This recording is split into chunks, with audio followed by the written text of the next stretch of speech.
Find a place where you can actually see the horizon, or at least the farthest point your eyes can genuinely reach. A window with an open view, a doorway, looking out over a street or a field, a rooftop, a shoreline, anything that lets your gaze travel out to where the land or sky simply ends. Direct your eyes toward that far line and let your head stay still. Don't stare hard at any single point the way you would reading a sign or studying a detail. Let your focus soften instead, the way your eyes feel right before you daydream. And let your peripheral vision open up rather than narrowing down. You should still be able to sense movement or shape at the edges of your visual field without turning your head to check what's there. Hold this for 2 full, uninterrupted minutes. Don't reach for your phone. Don't let your eyes lock onto a passing car or a bird and start tracking it. Just let the far line sit there and let your eyes rest on the whole scene at once, rather than any one piece of it.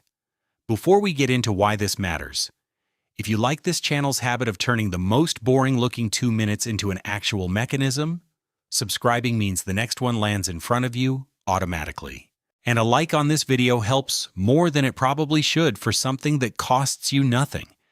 Nothing about standing still and looking at a distant line resembles movement in any way a person would normally describe. Your feet haven't moved. Your body isn't accelerating through space. By every ordinary definition, you are doing the visual equivalent of nothing. And yet, somewhere in the back and side portions of your brain, a network of cortical regions that normally activate specifically when you are walking, driving, or flying through an environment, regions built to process the exact visual pattern created by moving forward through open space, can begin lighting up almost as though you were doing precisely that. Your body is stationary. Part of your visual system appears to be behaving as if it isn't, which leaves an odd question sitting in the middle of an otherwise unremarkable 2 minutes. What exactly is your brain interpreting a still, distant line as evidence of, and why does it require so little to convince it? Only a small sliver of your visual field is doing the kind of seeing most people assume their eyes are constantly doing. The fovea, a tiny pit at the center of your retina, spans roughly 1 to 2 degrees of visual angle, about the width of your thumbnail held at arm's length, and it's responsible for essentially all of your high-resolution, color-rich, detail-oriented vision, the part capable of reading small text, recognizing a face, or picking out fine detail. Everything outside that narrow central patch is peripheral vision, and it makes up the overwhelming majority of your roughly 180-degree field of view. Peripheral retina is built on almost entirely different terms than the fovea. It's rod-dominated rather than cone-dominated, essentially colorblind in dim conditions, low in spatial resolution, and comparatively fast, tuned for detecting motion, change, and broad structural patterns rather than identifying what any particular object actually is. Here's the detail most people never register about their own vision. Despite covering the vast majority of your visual field, peripheral input receives strikingly little conscious attention during most ordinary tasks, because almost every modern visual task, reading, scrolling, typing, driving in traffic, having a conversation while looking at a face, recruits the fovea and drags your attention toward a narrow central point. The cortical real estate devoted to processing that tiny foveal patch is wildly disproportionate to its physical size on the retina, a phenomenon called cortical magnification, and it's part of why sustained close, narrow-focused tasks feel mentally demanding in a way that has almost nothing to do with the actual physical difficulty of the task itself. You're not just tired from reading. You're tired from asking a disproportionately small, disproportionately expensive patch of tissue to do almost all of your visual processing for hours at a stretch, while the majority of your visual field sits comparatively idle. The common assumption is that all vision works roughly the same way. You look at things, Your eyes send a picture to your brain, and that's the whole story. The evidence describes something closer to two separate visual systems sharing the same eyes. One built for identifying and examining detail, narrow and demanding, and another built for sensing structure, motion, and space across a wide field, largely unconscious, and almost never given the chance to do its job uninterrupted in a modern day built around screens and narrow focal distances. There's a useful way to picture just how lopsided this split actually is. If you mapped the primary visual cortex according to how much neural tissue each part of your visual field receives rather than how much physical space it occupies on the retina, the tiny foveal patch, that thumbnail-sized central point, would balloon outward to dominate an enormous share of the map. While the vast peripheral field, responsible for nearly the entirety of what you're actually looking at during those 2 minutes on the horizon, would shrink down to a comparatively thin border around the edges. Your brain didn't build this asymmetry by accident. It reflects millions of years of a very specific trade-off: extraordinary resolution for identifying a small number of things precisely, at the cost of almost everything else in the visual field receiving only coarse, low-priority processing by comparison. Processing that is nonetheless doing enormous, largely unconscious work the entire time. The first layer of what happens during those 2 minutes begins with which part of your retina is actually doing the work. Looking toward a distant horizon with a softened, wide gaze shifts the balance of visual input away from the fovea and toward the periphery, engaging the rod-dominated, motion-sensitive retinal cells that spend most of an ordinary indoor day comparatively underused. That peripheral input feeds preferentially into what visual neuroscientists call the dorsal visual stream, sometimes described as the where or how pathway, running from the retina up through the parietal cortex, distinct from the ventral what pathway responsible for object recognition and identification, which relies much more heavily on foveal input. The second layer is where this gets specific, rather than merely conceptual. In 2015, researchers Maiko Uesaki and Hiroshi Ishida in the Department of Psychology at Kyoto University's Graduate School of Letters published work mapping the cortical network involved in processing optic flow, the specific pattern of expanding, radiating visual motion generated whenever you move forward through an environment, with a stable focus of expansion at the point you're heading toward. Their research identified a distributed set of regions, including the motion-sensitive area MT+, a region called V6 that responds selectively to wide-field, panoramic visual motion, the ventral intraparietal area, which integrates visual motion signals with vestibular and even tactile information relevant to your body's position in space, and the parieto-insular vestibular cortex, a region where visual and balance-related signals converge directly. Several years earlier, in 2000, Maria Concetta Morone and colleagues at the Institute of Neurophysiology of the Italian National Research Council in Pisa had already identified that specific human cortical regions respond selectively to the radial and circular components of optic flow, meaning your brain doesn't just detect that things are moving in your peripheral vision. It specifically distinguishes the kind of expanding, radiating motion pattern associated with forward self-movement from other, less structured kinds of visual motion. A wide, stable gaze toward a distant horizon, even while your body stays completely still, appears to present this same network with a visual structure similar enough to genuine optic flow. An open, unobstructed far field, a stable point of visual reference, minimal competing near-field clutter. That it activates in a manner that partially overlaps with what happens when you're actually walking or riding through open space. It's worth being clear about what optic flow actually looks like as a visual pattern, since the term can sound more abstract than the experience it describes. When you walk forward through an open space, every point in your visual field appears to stream outward from a single stationary point directly ahead of you, the point you're walking toward, with points nearer the edges of your vision appearing to move faster than points close to that central focus of expansion. This radiating, expanding pattern is one of the most information-dense visual signals available to any moving organism, encoding your speed, your heading, and the layout of the space around you almost automatically without requiring any deliberate calculation. A distant horizon, viewed with a wide, relaxed gaze, presents a simplified, static version of exactly this structure.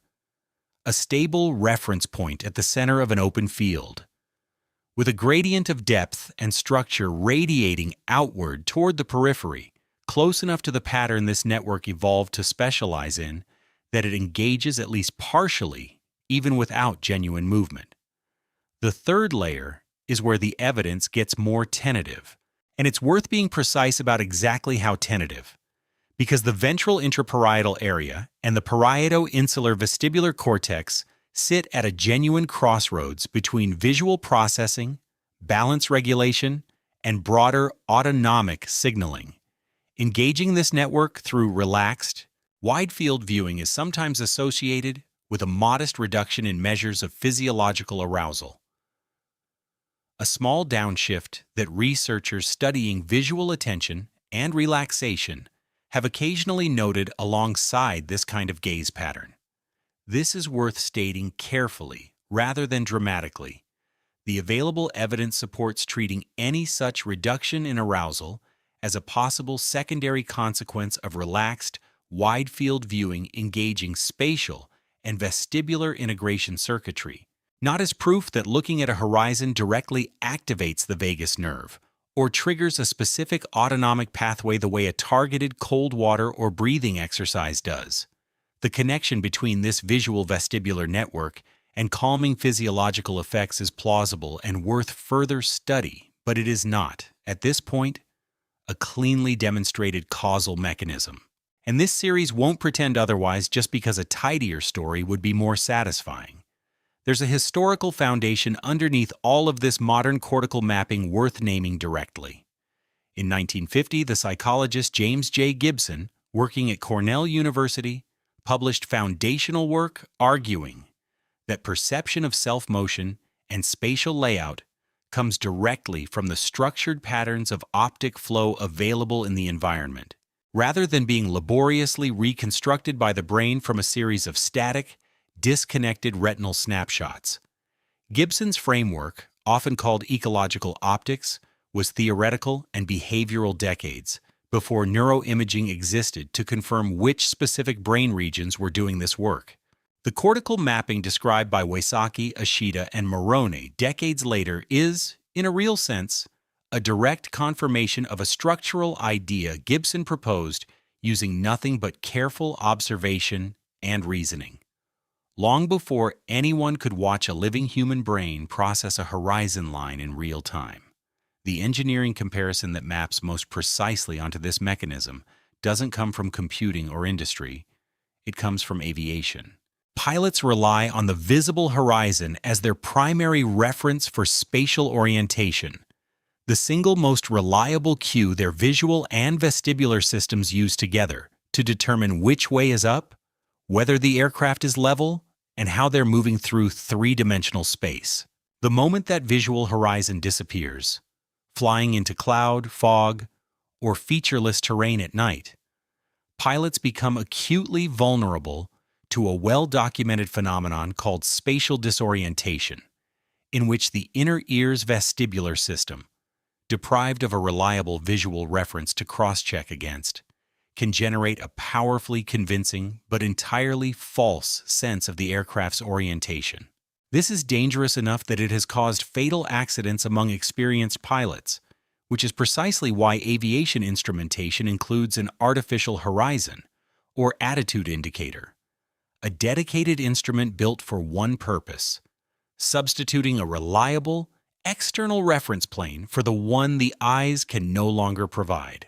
Your visual vestibular integration system runs on a similar architecture, calibrated across your entire life by regular access to a real, distant, stable horizon line.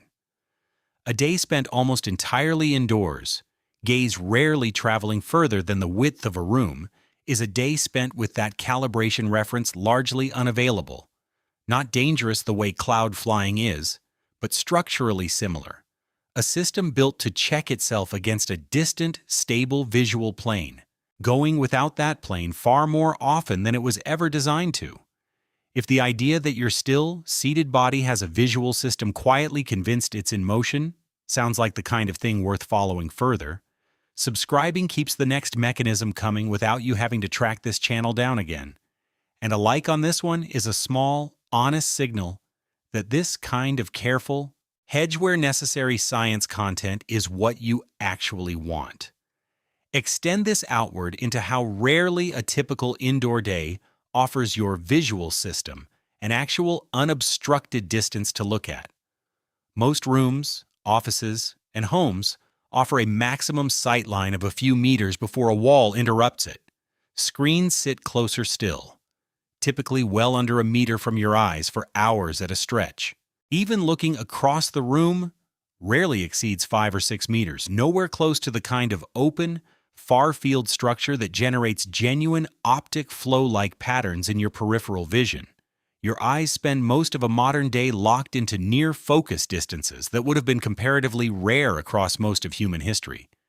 When unobstructed views of hundreds of meters or more, out over open terrain, water, or sky, were an ordinary, near-constant backdrop to daily life, rather than a deliberate destination. Two consequences of that shift get consistently misread. The first is the broad category of symptoms usually filed under digital eye strain, dry, tired, achy eyes, after long stretches at a screen, which does have real contributing causes in blink rate and screen glare, but which also plausibly reflects a visual system rarely given the chance to disengage its narrow, foveal dominant mode and let its wide-field, peripheral processing take over for even a few uninterrupted minutes. The second is a vaguer, harder-to-name sense of mental flatness or disorientation after long indoor stretches.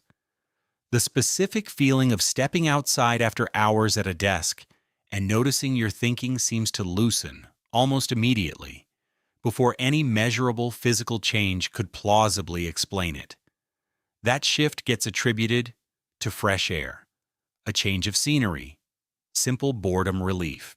Part of what's actually happening, more specifically, may be a visual vestibular network finally receiving the kind of wide-field spatial reference it rarely gets indoors, recalibrating something that had quietly drifted out of alignment across the preceding hours. The common explanation for eye strain and end-of-day mental fog leans on screen time as a single blanket villain. Too many hours looking at glowing rectangles, full stop. The mechanism suggests something more specific and more fixable than simply reducing screen time in the abstract. Reframed accurately. The problem isn't only how long you look at something close. It's how rarely, across an entire day, your eyes get to look at something genuinely far away with a wide, unforced field of view, giving the other half of your visual system, the half built for space and structure rather than detail, anything at all to do. There's a broader phenomenon this same visual vestibular architecture helps explain, one you've likely experienced directly, even if you've never connected it to any of this. Motion sickness, in the leading account among researchers studying it, arises from a sensory conflict. Your vestibular system, in the inner ear, detects that your body is genuinely moving, in a car, a boat, a plane, while your visual system, if you're reading a book or looking at a phone close up, reports a scene that appears essentially static, since the object in front of your eyes isn't moving relative to your head. That mismatch between what your inner ear reports and what your narrow, near-focus vision reports is widely believed to be a major driver of the nausea and disorientation that follows. The classic remedy, look out at the horizon, works specifically because it resolves the conflict. giving your visual system the same wide-field optic flow information your vestibular system is already reporting, letting both systems agree on the same story about how your body is actually moving through space. The evolutionary logic behind why this integration matters so much traces back to an environment that looked almost nothing like a modern room. For most of human history, unobstructed sightlines across open terrain, water, or sky were a routine, near constant feature of daily life.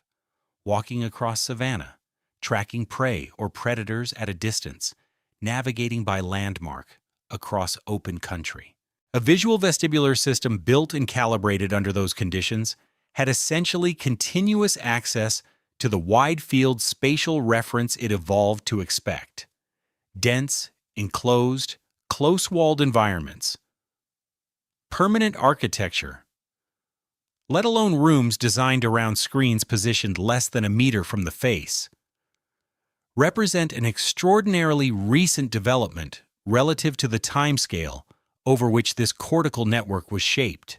The network isn't malfunctioning when it responds strongly to a rare, unobstructed horizon. It's responding exactly the way a system finally given back an input it was built to receive constantly would be expected to respond. There's a developmental angle worth adding here as well.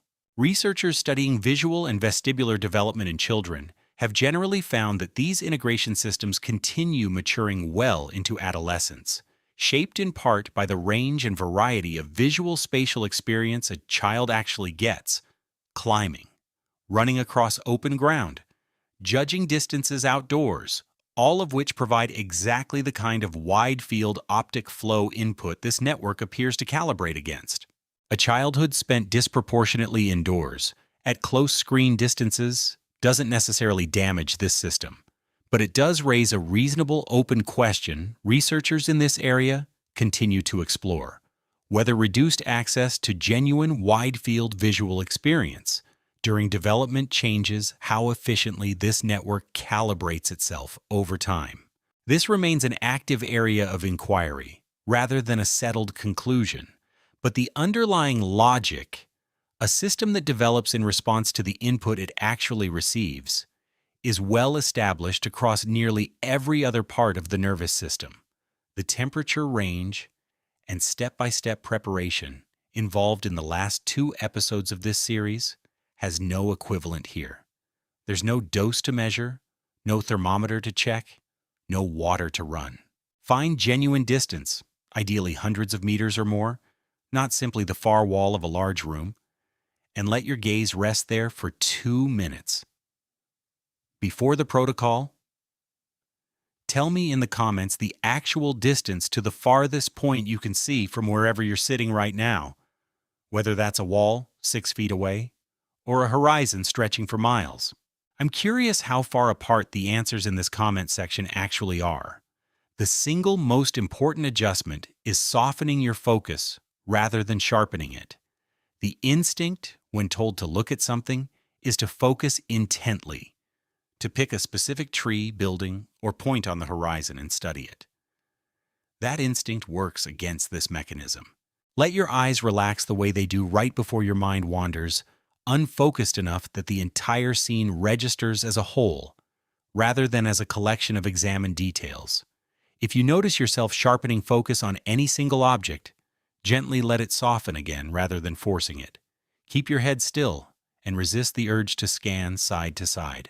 Head movement recruits a different set of vestibular and visual reflexes than the ones this gesture is meant to engage, and constant scanning tends to pull your attention back toward fovea, detail-oriented processing, rather than letting your peripheral field do the work. A level, stable head position, eyes resting on a fixed, distant point with soft peripheral awareness around it, is the configuration the research described here is actually built around. There's a useful cue borrowed from ophthalmology for finding this soft focus state deliberately. It's close to the visual relaxation that happens naturally when accommodation, the muscular adjustment your lens makes to focus at different distances, releases toward its resting position. Optometrists sometimes describe this as accommodative resting state, the point your eyes drift toward when there's genuinely nothing close and demanding to focus on. A true distant horizon, hundreds of meters away or further, is one of the few everyday circumstances that lets this resting state occur naturally and fully, since accommodation effectively stops adjusting altogether past a certain distance. That physical release in your eye muscles is a reasonable signal you're doing this correctly.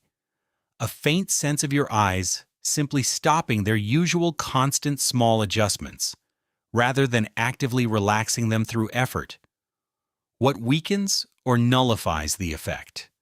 Doing this indoors while looking across a room, since the sightline is too short to generate meaningful wide-field structure. Letting your gaze lock onto and track a single moving object, which pulls processing back into the ventral object identification stream rather than the dorsal spatial stream this exercise targets. And treating the 2 minutes as a chance to think through a problem or plan your day, since active, effortful internal focus tends to compete with the kind of relaxed, externally directed wide-field attention this mechanism depends on. The goal is closer to looking without examining, letting the horizon simply be present in your visual field rather than turning it into another object of scrutiny. Overcast or hazy days work almost as well as perfectly clear ones for this purpose, since the mechanism depends far more on distance and openness than on visibility or weather conditions. There's a particular kind of vertigo that has nothing to do with heights, one most people never learn the name for because they've simply never needed to. It's the disorientation of a pilot who has lost the horizon. Inner ear reporting motion with total confidence, no visual reference available to check that confidence against. The two systems drifting apart until the pilot can no longer trust which way is actually up. Most people will never sit in a cockpit, but almost everyone alive today spends the overwhelming majority of their waking hours in some smaller, quieter version of exactly that condition. Visual systems, fed almost nothing but near, narrow, enclosed structure, hour after hour, with the one external reference plane capable of fully calibrating them, left largely unused. Just outside a window, most people never bother to look all the way through. 2 minutes of an actual horizon isn't a cure for anything in particular, and it isn't trying to be. It's closer to what a pilot does automatically, instinctively, the moment the clouds break and the ground or sky reappears. A brief, unremarkable check against the one reference the whole system was built to trust most. You didn't learn anything new today.